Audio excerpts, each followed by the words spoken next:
Hello viewers, কেমন আছেন সবাই? আশা করি সবাই ভালো আছেন। আজকে আমরা গ্রামার উইথ জয় চ্যানেলে আবারও হাজির হয়েছি আপনাদের সামনে একটা অত্যন্ত গুরুত্বপূর্ণ টপিক নিয়ে আলোচনা করার জন্য। সেটা হচ্ছে সাবজেক্ট, অবজেক্ট আছে কমপ্লিমেন্ট। আমাদের সেন্টেন্সের গুরুত্বপূর্ণ অংশ এই তিনটা। যদি আপনি সাবজেক্ট অবজেক্ট না বোঝেন, আপনি অবশ্যই ভয়েস চেঞ্জিংটা করতে পারবেন না। তো এটা বোঝা ভীষণ জরুরি। ভয়েস চেঞ্জিং ছাড়াও আমাদের সেন্টেন্স ফর্ম করতে গিয়ে কিন্তু এই তিনটা জিনিস বোঝা ভীষণ জরুরি। যদি আপনারা এই ক্লাস থেকে কিছু শিখতে পারেন, যদি আপনার ভালো লেগে থাকে, তাহলে অবশ্যই লাইক করবেন, কমেন্ট করবেন, আর শেয়ার করবেন, আর নিজেও সাবস্ক্রাইব করবেন। তো বেশি কথা না বাড়িয়ে চলুন শুরু করা যাক।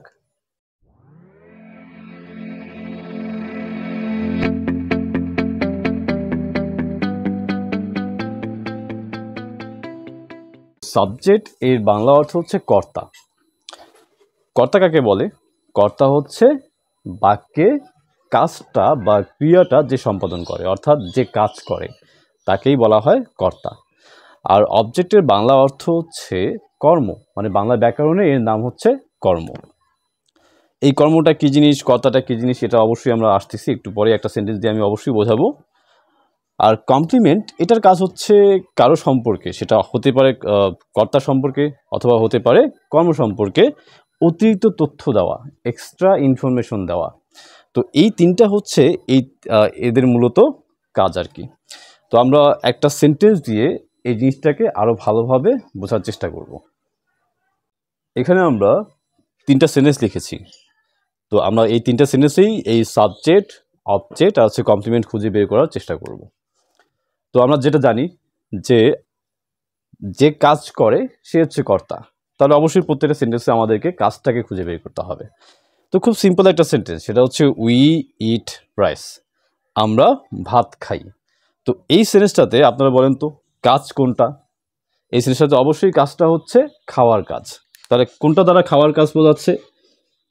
এই শব্দটা দ্বারা খাওয়ার কাজ বোঝাচ্ছে। তাহলে এইটা হচ্ছে অবশ্যই আমাদের ভার্ব। আচ্ছা, তো আমরা যেমনটা জানি যে কাজটা যে করে সেই ব্যক্তি হচ্ছে সাবজেক্ট।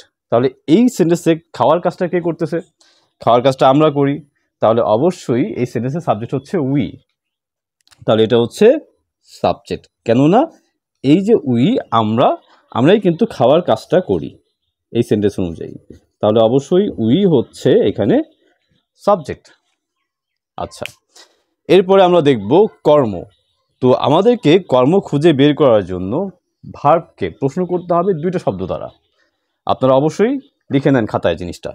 সেটা হচ্ছে ভার্বকে প্রশ্ন করতে হবে দুইটা শব্দ দ্বারা, একটা হচ্ছে কি, আরেকটা হচ্ছে কাকে।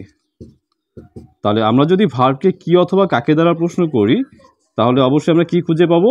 আমরা খুঁজে পাবো হচ্ছে অবজেক্ট, কি অথবা কাকে। এই দুইটা দ্বারা আমরা প্রশ্ন করব কাকে? ভার্বকে। তাহলে এই সেন্টেন্স অনুযায়ী ভার্ব হচ্ছে খাই, আমরা ভাত খাই। আচ্ছা, তো আমরা কি খাই? আমরা ভাত খাই। তাহলে এই কি দ্বারা প্রশ্ন করলে আমরা যে উত্তরটা পাচ্ছি সেইটা হচ্ছে এই সেন্টেন্সে অবজেক্ট। তাহলে রাইস হচ্ছে এখানে অবজেক্ট, কারণ আমরা কি খাই?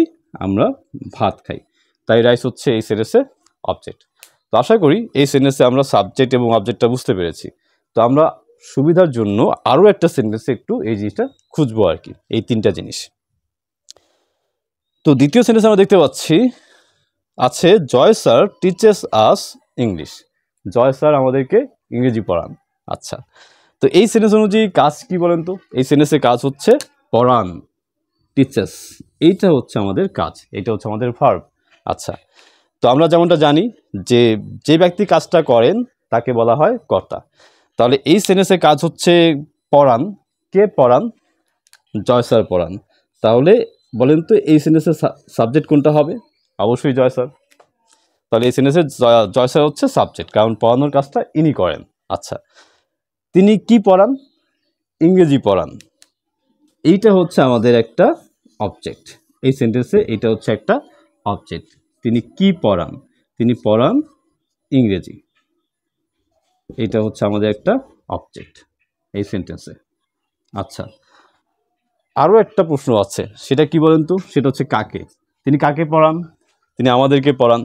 তাহলে অবশ্যই এই ওয়ার্ডটাও কিন্তু একটা অবজেক্ট। তার মানে আমরা দেখতে পাচ্ছি যে একই সেন্টেন্সে কিন্তু দুইটা অবজেক্ট থাকতে পারে।